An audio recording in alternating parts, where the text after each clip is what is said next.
Hi there guys, and welcome to another Trainsim 2018 video.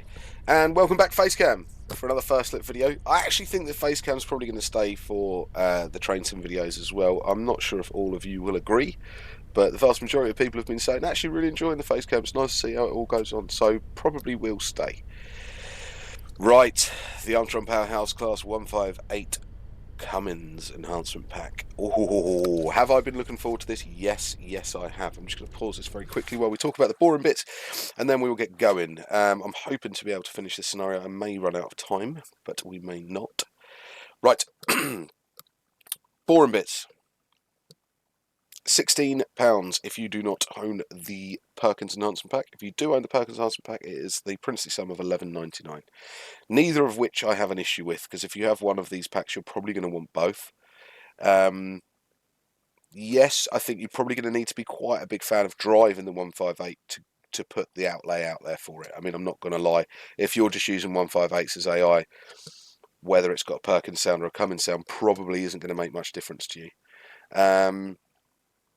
If you like driving the 158s, then that noise is going to be different. And depending on what part of the country you're in, it's not going to be a 158 if it doesn't sound like it should do. The cab and stuff will still be pretty much the same. I'm going to see if there's any difference when we get going.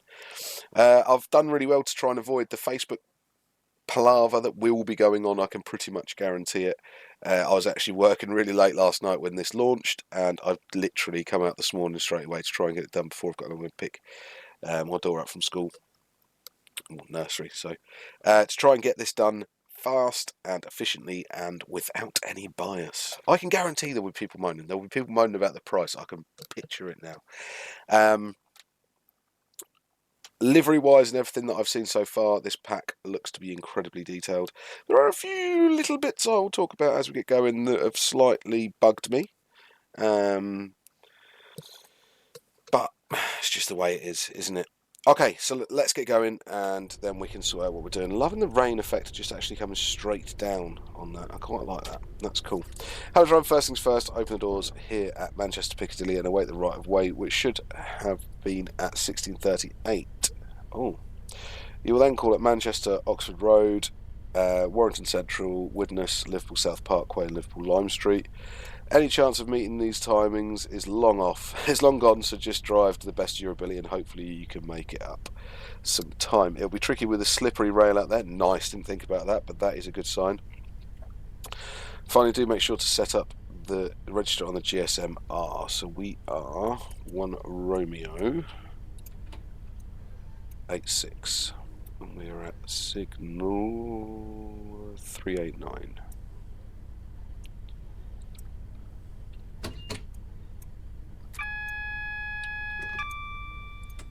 Do have the right way. Well, we have a green. Let's wait for the right way from the guard.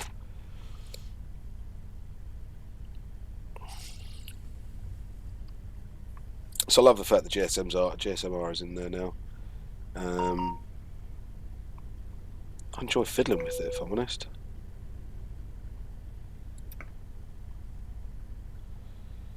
One Romeo 86, and it was 389. Headlights are already done, so I took the screenshot before we left. Now let's get some wipers on. Guessing we've got slow and fast, is that all correct? Yep.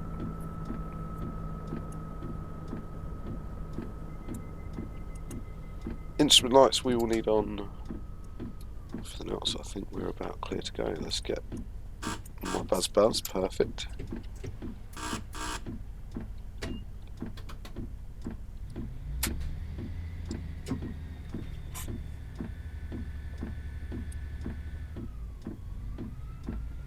Oh, slippy out there.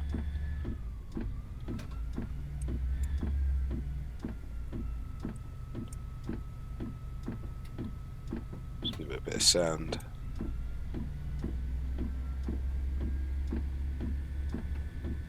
Not that we need to massively accelerate fast, so it's got 20 coming out of here. I'm glad this is on the Liverpool to Manchester route as well. It doesn't get much love, does it? The only person that really loves it is Kev, Ace Trains fame. Every scenario he's made has been Liverpool Manchester, to the point actually where he messaged me the other day and said, I've done your scenario on the LM, and just in my head I went, yeah, it's fine, wicked, I'll look forward to that. And the next day I'm going, LM? What's the LM route? No idea what that is. And I literally had to ask him, I was like, what are you going on about the LM route, mate? I mean, I'm losing my mind here. Liverpool Manchester's that. Yeah, I forgot about that one. And I actually had done.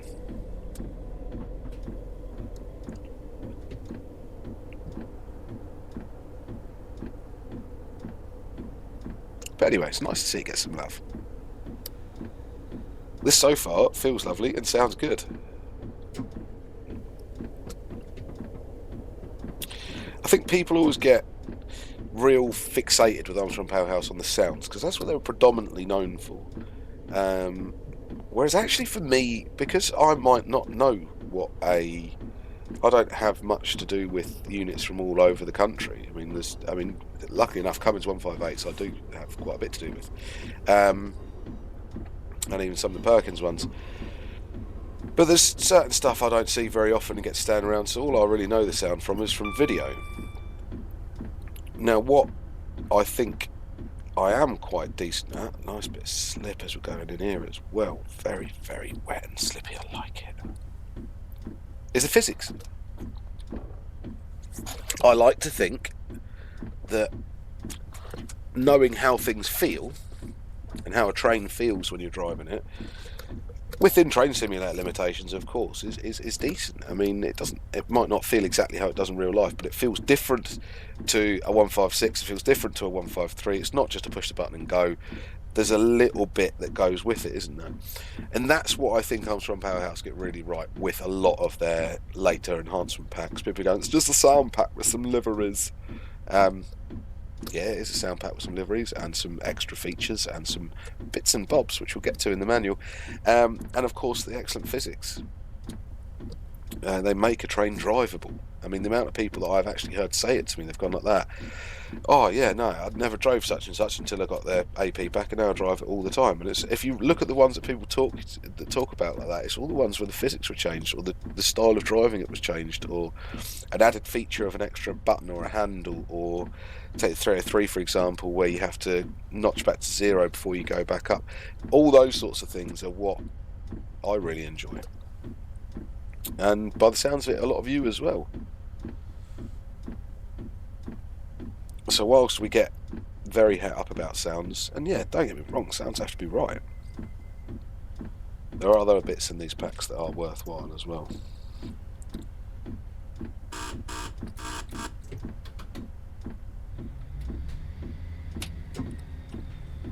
Already sticking some sand down this time. Oh yeah, like that. Would be getting a bit wet.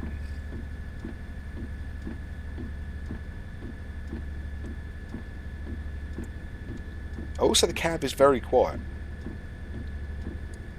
which again it will be in real life. I mean,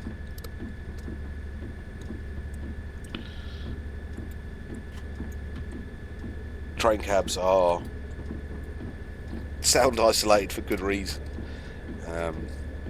If you've got a driver sitting in a cab for 8 hours a day, the last thing he wants to hear is that same monotonous drone over and over and over and over again. To the point where Deltics even had a big thick acoustic curtain put at the back, even behind the door that they already had there, to try and stop the sound damaging drivers' ears.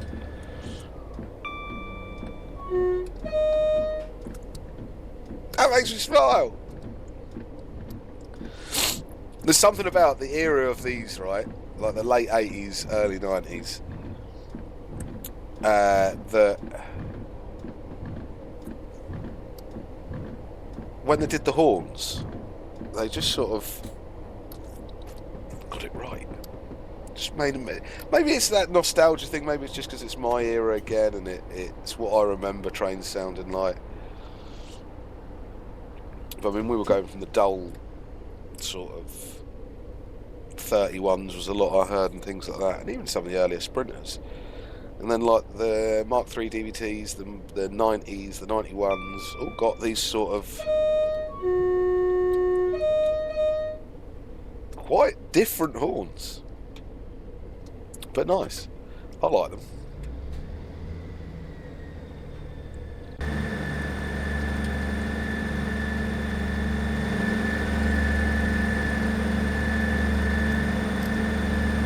There's no doubt that's a 158, is there?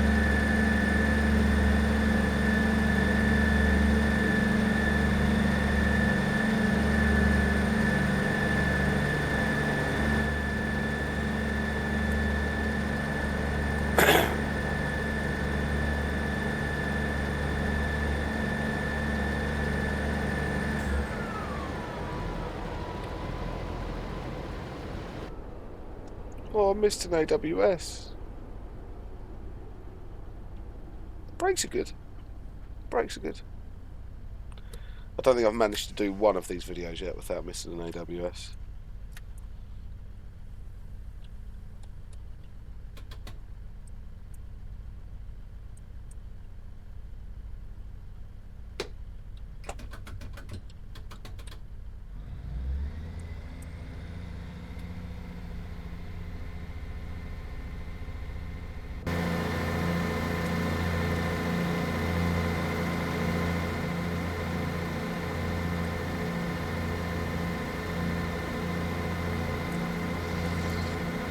Now what this brings me on to, sitting out here and looking at this livery, is the livery application. Okay, my slight bugbear.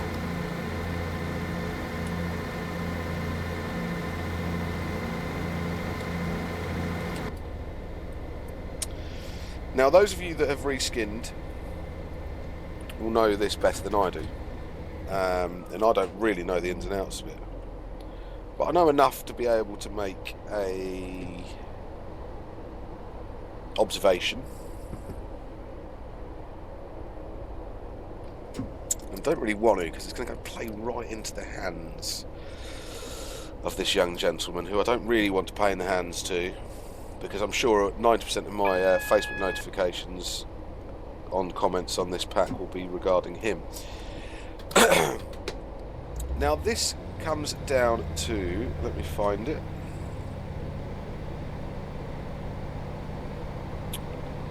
It's the Scott rail, the aqua teal and that sort of colour one, and the logo's flipped around. I'm not sure if it is on any of the others or anything like that, and it's to do with the mapping actually on the 158 itself. Now Armstrong Powerhouse say it's a limitation within the simulation.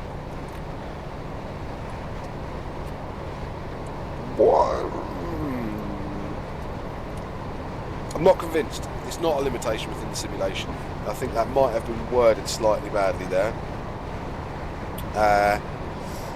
Because getting the texture to be the same on both sides and work both ways can be done. Super Elves has done it. And I think he made a massive child object that went on the side of the train that did it. So that is the way around it. So, Richard, if you do want to update it at any point, use that massive child object and get that looking the right way round, because that would be great. Now that is the only bad bit I know about so far. Everything else I'm going to be finding. And is it a bad bit? Yes, it's a bit annoying actually. It is. I haven't come across it yet, but I know it's there.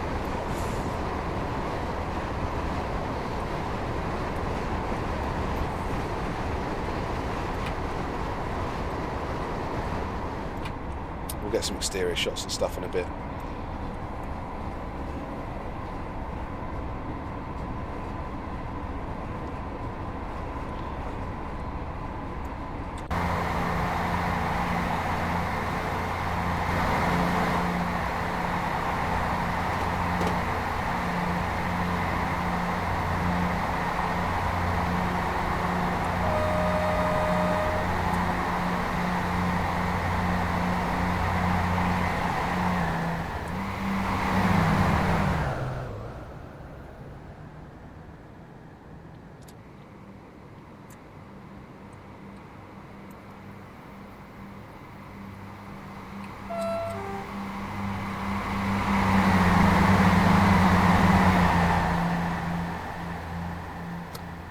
Sounds like 158. Sounds like a very decent 158 at that.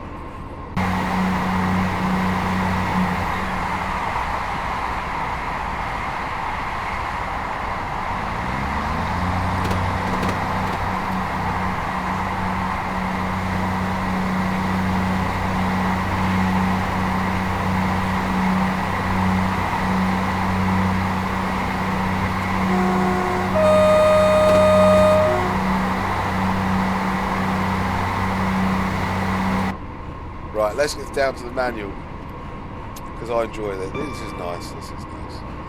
Just getting those noises is very nostalgic. Right, so I'll start with liveries. You'll get Regional Railways with Regional Railways logo, with and without Express logo, which is one of my favourite 158 liveries. You'll then get Wessex Trains revised with and without the Wessex Trains logo, with its Midlands Trains or Northern Rail logos on top of the Wessex Trains background. First Great Western, the Dynamic Lines, I think it was, or Dynamic Cities, or whatever, the one with not Dynamic Lines, as it were, all the names. Then there's the GWR, green Central Trains, with all and without all the logos, with Trans-Pennine Express logo, the whole lot. And then there's East Midlands Trains. Then there is First North Western with the star, and there is Northern Rail with or without the Northern Rail logo, and that's the purple, white and blue one. And then you've got the new Northern Rail livery. You've then got another thing that I think really suited the 158s, but there wasn't many of them, was the West Yorkshire PTE livery. I think it suited them really quite well. And then you've got the Metro one as well, which is really cool. Trans-Pennine Express, wonderful livery on those as well that I liked. Don't ask me why, it's not particularly standouty or anything like that, but the thought of these 450 horsepower, was it 450 the TPE ones, powering over the Trans-Pennine route, always sort of excited me. And then when these actually came off lease, when they got the 185s or the 170s, I can't remember, they actually ended up at Cambridge Depot, and they stayed there for quite a bit, so I saw them quite regularly to go and have a little look at them when I got the chance. Then you've got the ex-Trans-Pennine Express with the FTPE stuff on the side, and then you've got the ex-Trans-Pennine Express with the Central Trains logo, or the East Midlands Trains logo. Then we get to the ScotRail, so that's the turquoisey one I was talking about earlier on. Then you've got the Barbie livery without logos. Then you've got the Saltire, and then you've got the Network South East 159 livery, and then you've got the South West Trains 1591, which is South West Trains 1, which I'm guessing is original. Then you've got South West Trains 2, then you've got South West Trains 3. So you've got 3 of the South West Trains liveries. And then you've got the South Western Railway one, which I can't decide whether I like or not yet. So there's plenty there. Plenty there. You've got the refurbished cab and the unrefurbished cabs. This is a refurb that we're in now. So you get brand new cabs, standard and refurbished variants, 23 liveries, detailed internal and external audio, accurate acceleration braking physics, GSMR, the Voith 2 T211 RZ hydraulic transmission, wheel slip protection, automatic unit numbering, dynamic exhaust effects, Voltron destination, indicator controller, driver vigilance device, and bits and bobs, which we'll get down to in a bit. So GSMR is fully functional here. It's not as functional. Oh no!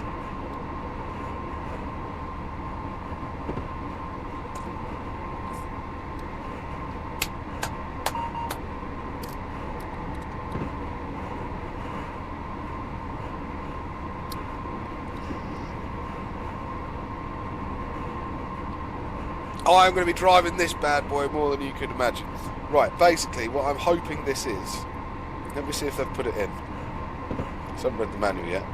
It's not in the manual.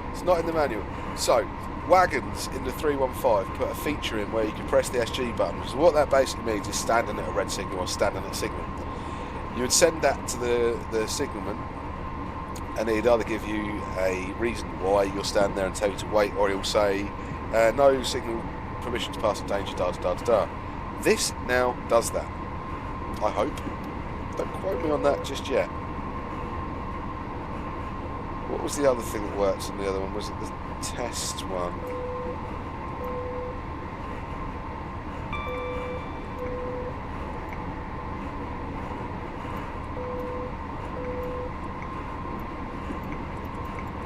You can control the brightness, which I like.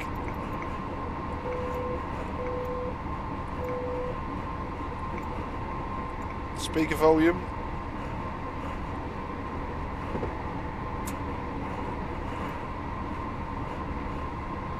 I can't remember what it was. The test. No, that was in the. I actually think. Hang on. I think that was actually the CSR. Right, with the transmission, so you've got the torque converter. So those of you that don't know about this, I will read through it for you. If you've had anything from, I think, the 150 EP, you'll know what this is.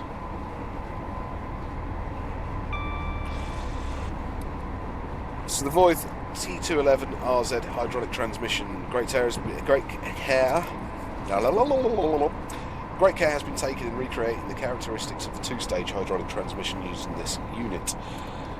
First stage, when accelerating from standing, just actually knock off power because I get it at 65. When accelerating from standing start, the engine revs up and oil fills the torque converter, which allows acceleration to take place.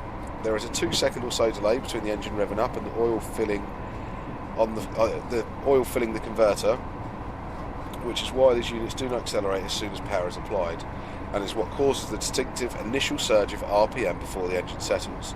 This also explains why you don't get the same initial surge of RPM when powering from notch 1 instead of off, as the converter is already filled with oil. During this first stage, engine RPM is directly controlled by the notch selected on the power handle. That's important. So what that basically is saying that however much power you put on it, the RPM is creating that pressure within the torque converter and transferring it to power, torque. Second stage, at 57 miles per hour, the oil transfers from the torque converter to the fluid coupling, which results in a reduction of engine RPM. During this stage, engine RPM is directly proportional to the speed of the train, which means the RPM will be the same regardless of which notch is selected on the power handle. All that varies is the load being placed on the engine. As speed increases, then you will gradually hear the engine RPM rise in sync. The unit will stay in the second stage until it drops below 52 miles per hour. At this point, the transmission reverts back to stage 1. So you'll see that as we get going, we're already at too slow for it all to be making any difference at the minute. Well, we're not actually, so if I went like that, it'd still be there.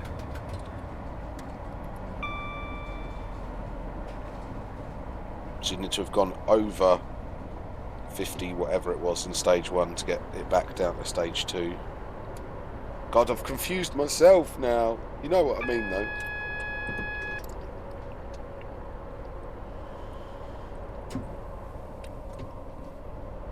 Right, Warrington Central, and my first stop on this journey.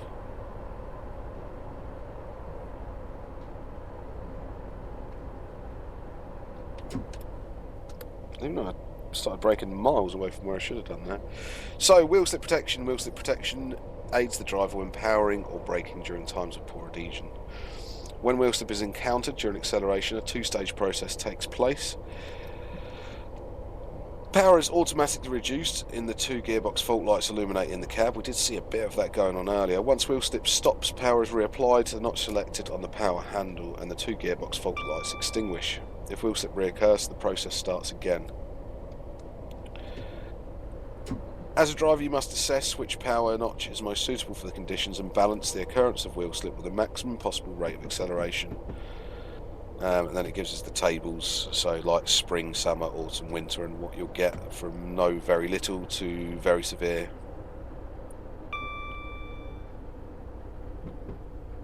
Got a little bit of slide there, see?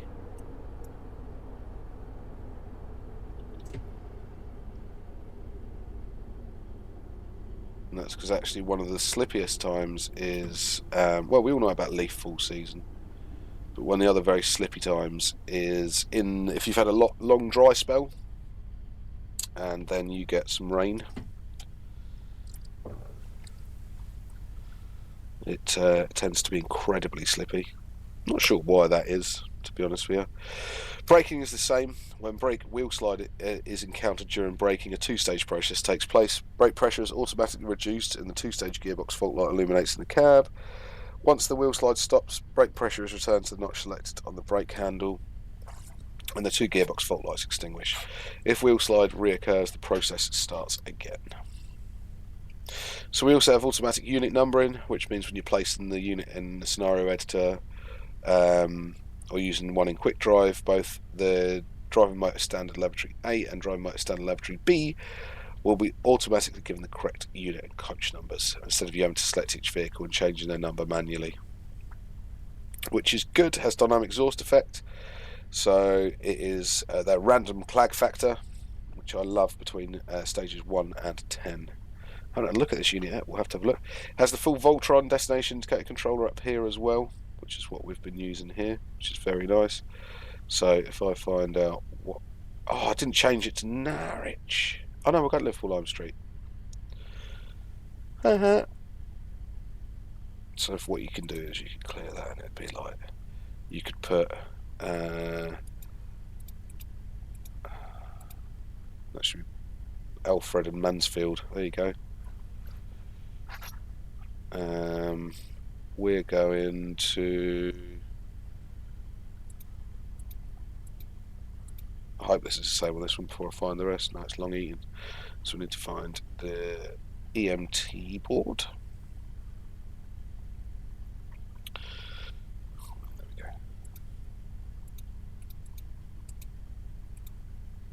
There we go. Okay. Back to Liverpool Lime Street. So each couple of liveries have the 1,000,001 amounts of... brake first. Different destinations, different liveries have different ones.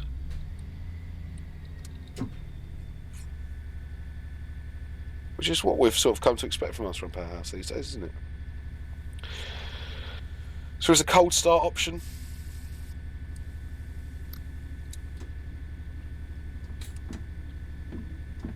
Right, bits and bobs. So I'll read out what it means by bits and bobs again. This section is dedicated to the aspects of the pack that do not warrant a dedicated section, but is still of note. The driver to guard buzzer is inactive when the doors are open. This is to prevent the driver incorrectly giving the right-of-way buzzer. The reverser must be placed in neutral to start the engine. Power cannot be applied if the brake handle is in step 2, 3 or emergency. If the emergency brake applies, power can only be regained if the power handle is returned to off. If the brake handle is placed in step 2 or 3 or emergency whilst powering, power will be lost and you must return the power to off before being able to regain power. A 1 second delay between the train passing over the AWS magnet and AWS warning sounds occurring. The F3, F4 HUD will show the warning immediately, so you must wait 1 second before trying to cancel it. The headlights only provide illumination before sunrise and after sunset. This is to avoid the unrealistic appearance of projected light in broad daylight. Original bulb and new LED variants for relevant liveries.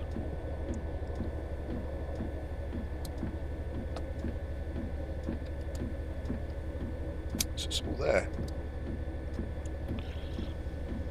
Scenarios that it comes with. Let's try and get a bit more power, see if we can fit the slip.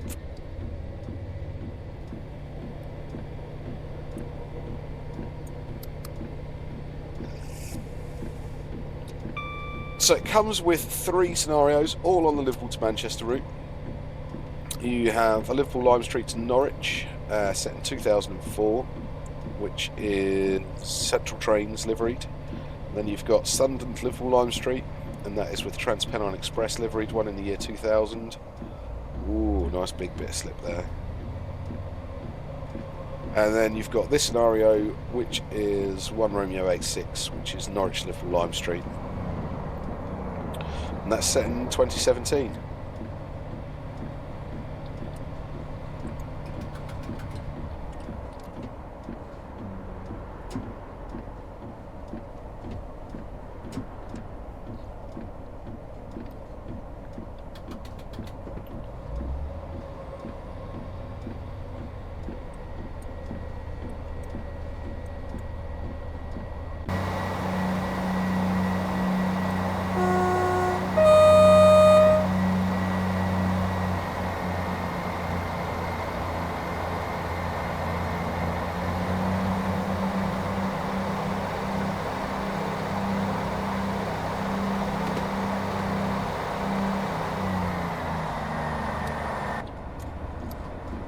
I can see myself. I mean, I'm doing a stream tonight, so I can see myself probably doing quite a long drive in this.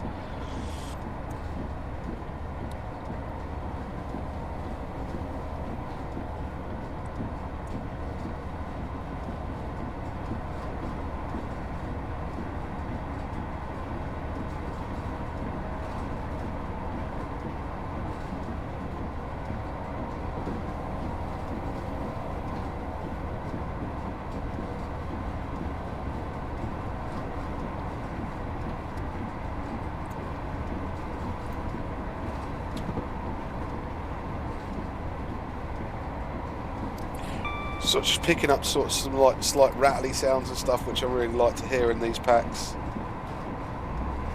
And I'm still getting some slip up at this speed.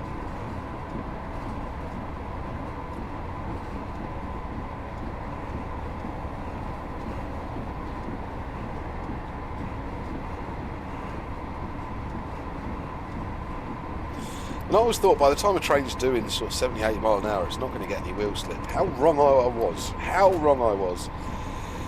I actually became aware of it watching, I rewatched the All Aboard East Coast TV documentary the other week with somebody I was sort of working with at the time. And what I noticed on that was the driver was sitting driving 43 at about 90, 100 mile an hour, and you could hear it. You could hear the wheel slip. And he was also the same driver with a 91 earlier on in the programme was commenting on it as well, and I went back and watched it, and it was, again, you could hear this wheel slip at sort of 110, 120 mile an hour. It's pretty crazy.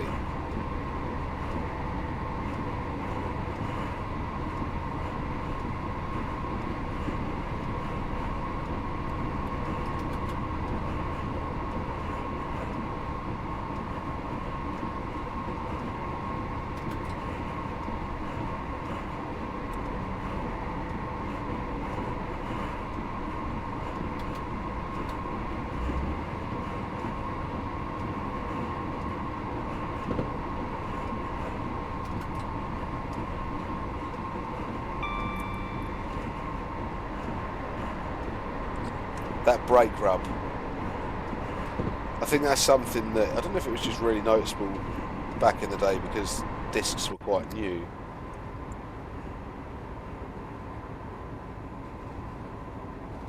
Yeah, it's there.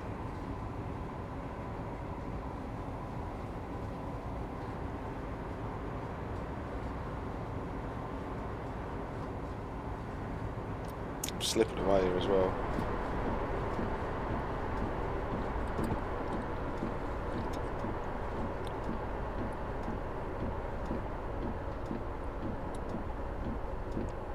Nice, isn't it?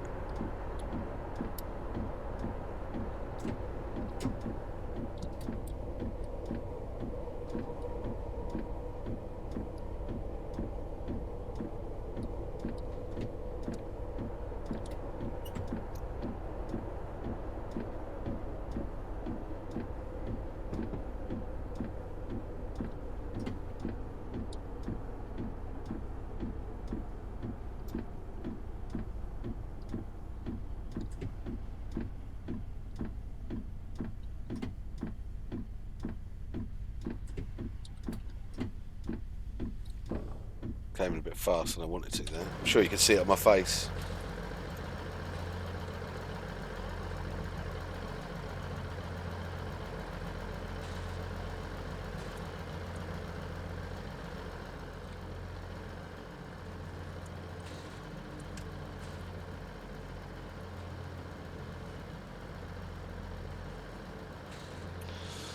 I'm probably only going to make it to Liverpool. Ooh, do I reckon I could make it to Liverpool Street? Liverpool Arm Street. 12 miles. I'm short on time.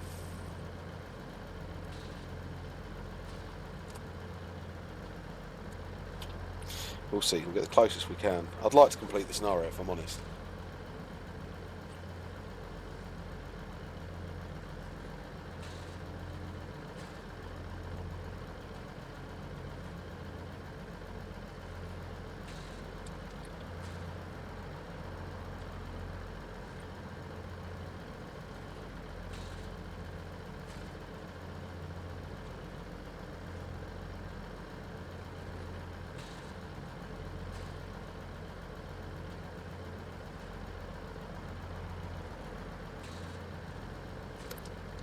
To me, it sounds perfect sitting there idling as well.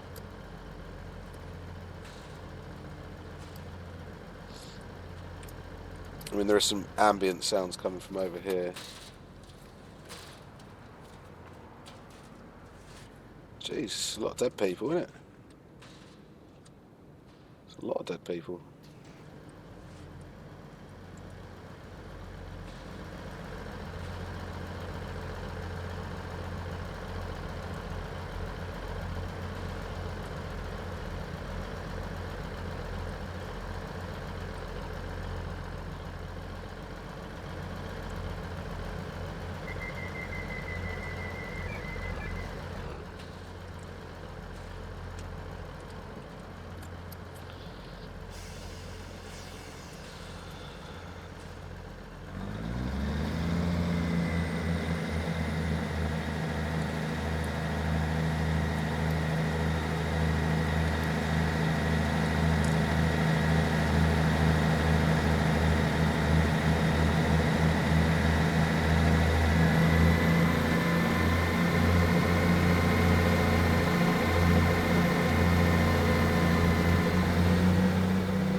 And that is why I love Armstrong Powerhouse.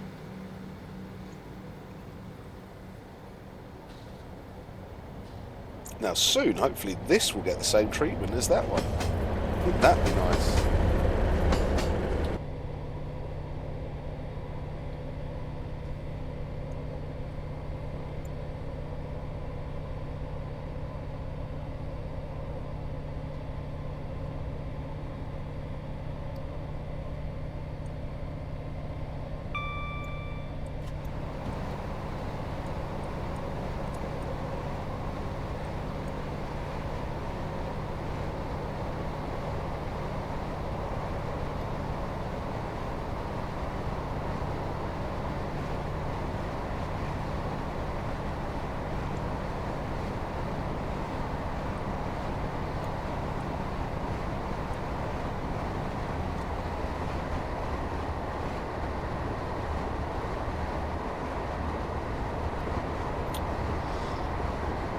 And that's it going from the fluid coupling.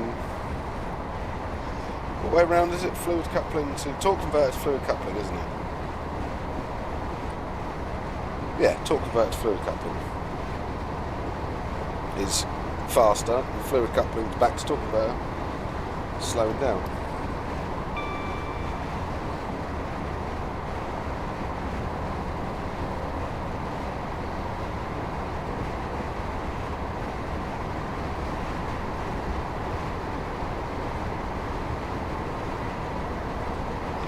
So I'll tell you how I'm going to do this. We're going to pretend we've just had a phone call from Control. And Control basically said, don't worry about stopping at Liverpool South Parkway because you're running so late. Just get the unit into Liverpool Lime Street. Guard's currently making an announcement to all the passengers telling him that due to the late running of the train will no longer be stopping at Liverpool South Parkway, and all passengers for Liverpool South Parkway are to change at Liverpool Lime Street and all tickets will be valid. This basically means that I'll be able to get to Liverpool Lime Street without having to end this scenario early.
Pretty green, that AWS board.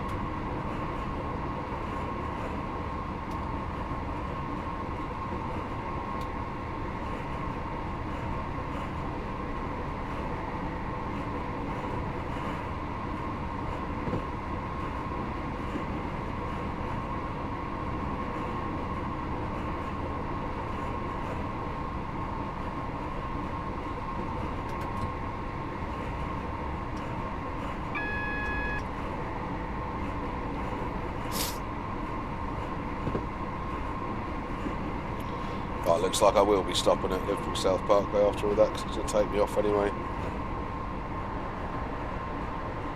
Nah, because I'll save a couple of minutes by not actually opening my doors.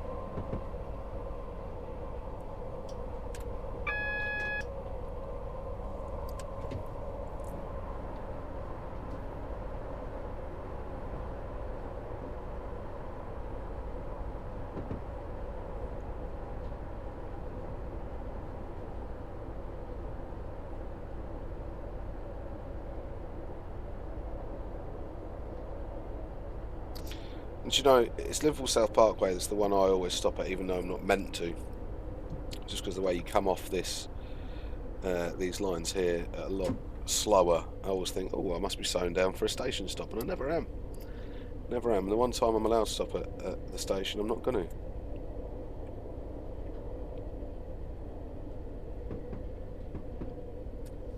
So some 319s over in the depot.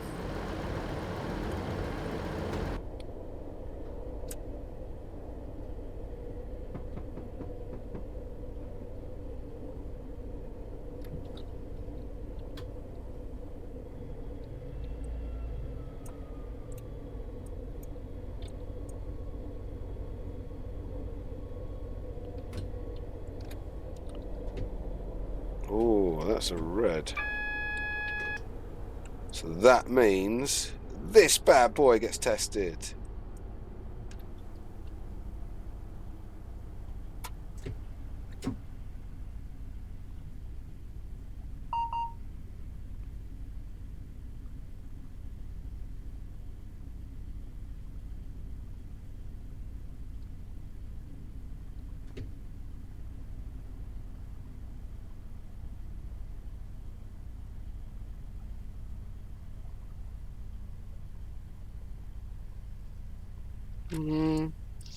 Usually the thingy one would have told me by now that I could pass or not. So if I tab it, it's going to say denied. But what that SG button should be doing is doing that for me. Let's try again.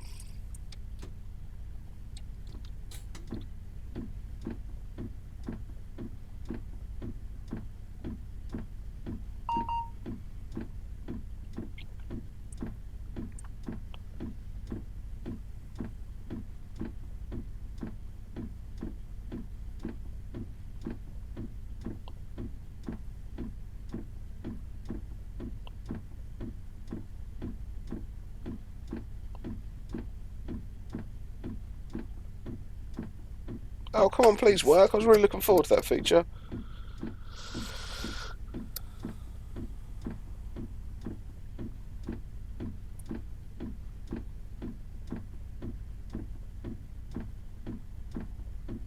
I wonder if I've broken it by pressing it when it wasn't on a red back then. Maybe.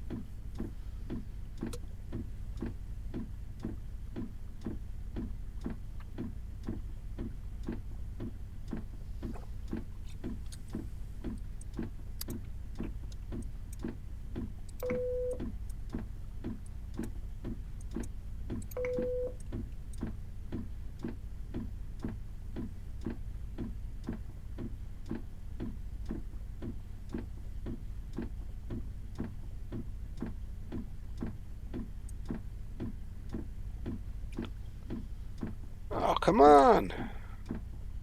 We running out of time.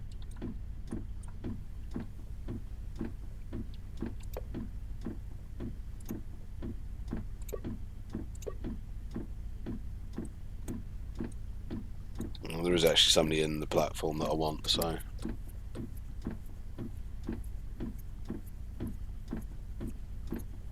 It's understandable.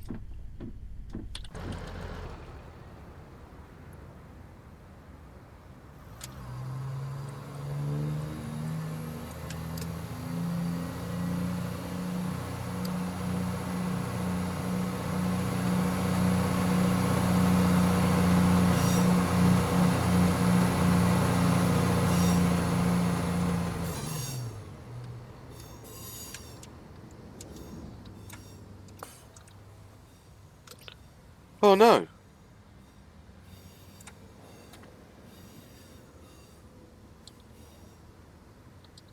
I seem to have taken over that 319, which is not what I wanted to do.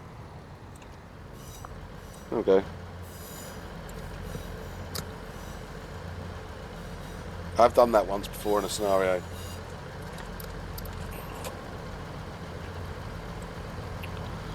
Now I'm really hoping I haven't messed that up. No, it's going. That's good. That's good.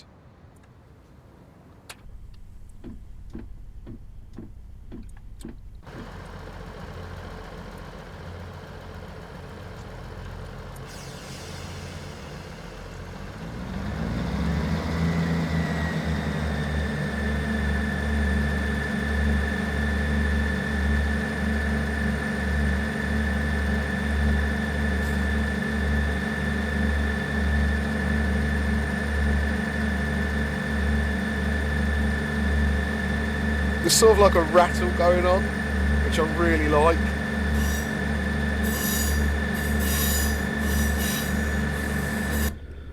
Because 158s, even when new, were referred to by a lot of BR staff as garden shed engineering. Whilst I quite like them, it doesn't mean that they always had the reputation of being the most reliable units in the world. 158s, in fact, their air condition was notoriously awful. Basically, because when they built it, the gas that could be used could no longer be used after, I think it was 1991. So they had a CFC refrigerant, whereas you weren't allowed to use that. Oh no, we will. We'll just let people on, even though we've overrun now. I've ruined the end of it anyway. I'm going to run out of time probably before we hit Lime Street, but we can but hope. So yes, these things did rattle. They shook. There are, to be fair, passenger comfort wise, I mean, when I was younger, I don't really ever remember it being awful. I've got some very good memories on 158s. Making phone calls off the payphone in the vestibule was always good fun.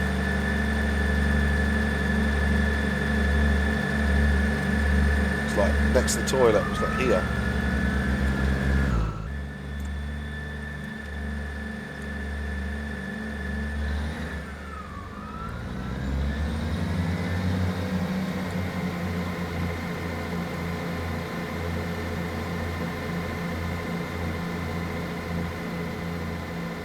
Get a bit of sand down there just to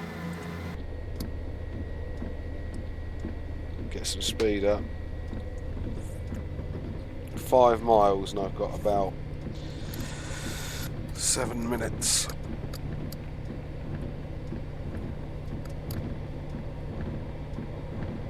Oh.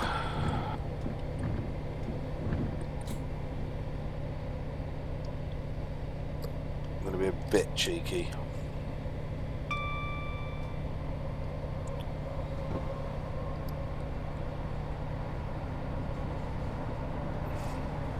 Just to speed it up a little bit.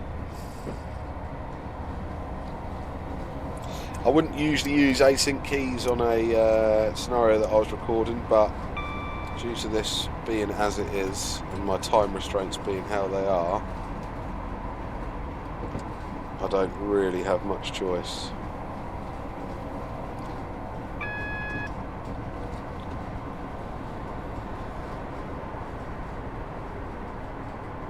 And if you want to use that feature yourself, you can. You just need to Google async keys and train-sim. If you look train-sim up and async keys, it will give you the command to put in to use it. It is something you have to put into the launch stuff in Steam. It's not something that's built into the game as standard. You need to enable it by putting a code in, basically. I put a line of code in.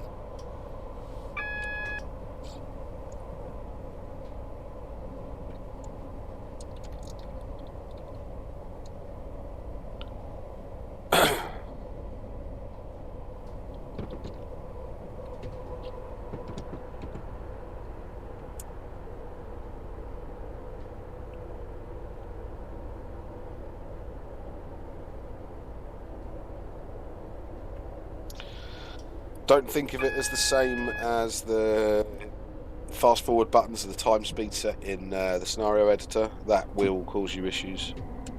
Async keys so far I've had no issues with.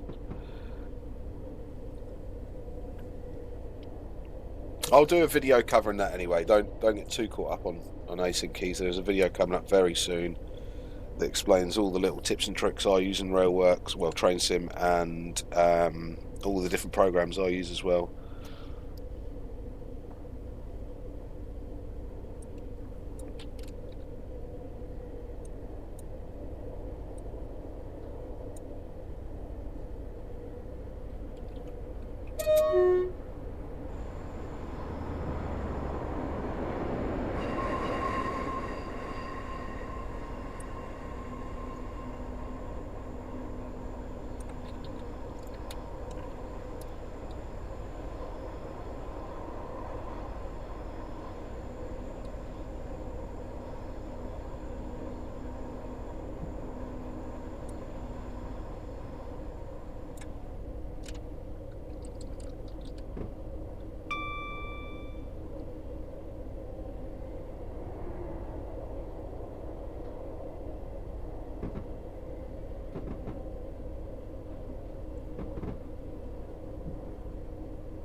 It helps me test scenarios more than anything. It helps me run through things that I'm going to video first. I don't always use it, and I try very hard not to use it in actual videos.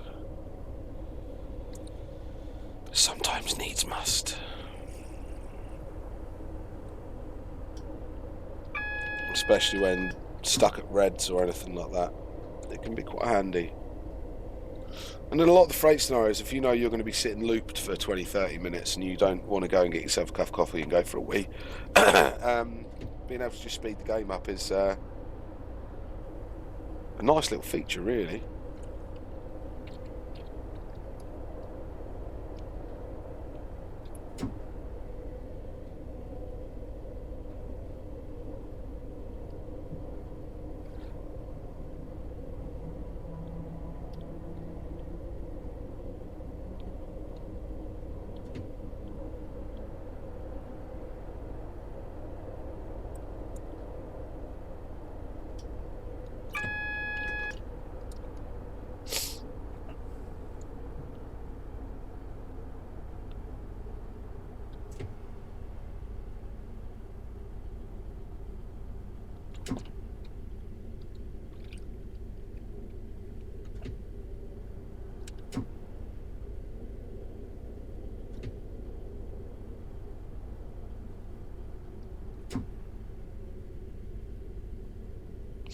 So, final thoughts on the pack.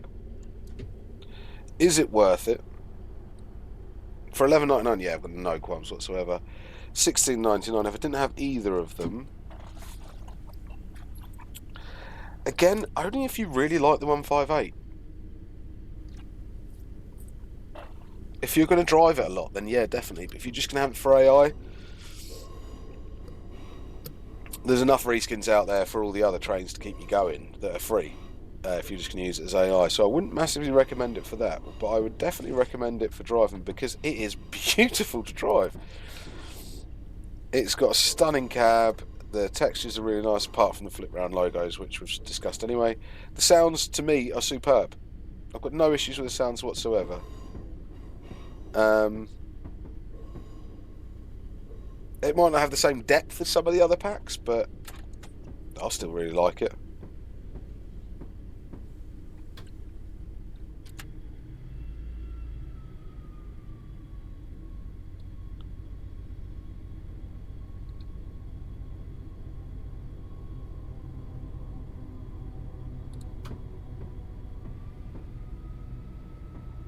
And I can see myself driving this for ages. Getting some of those ScotRail scenarios done. I really hope they update their scenario packs for Edinburgh Glasgow with this. That would be good. That would be very, very good.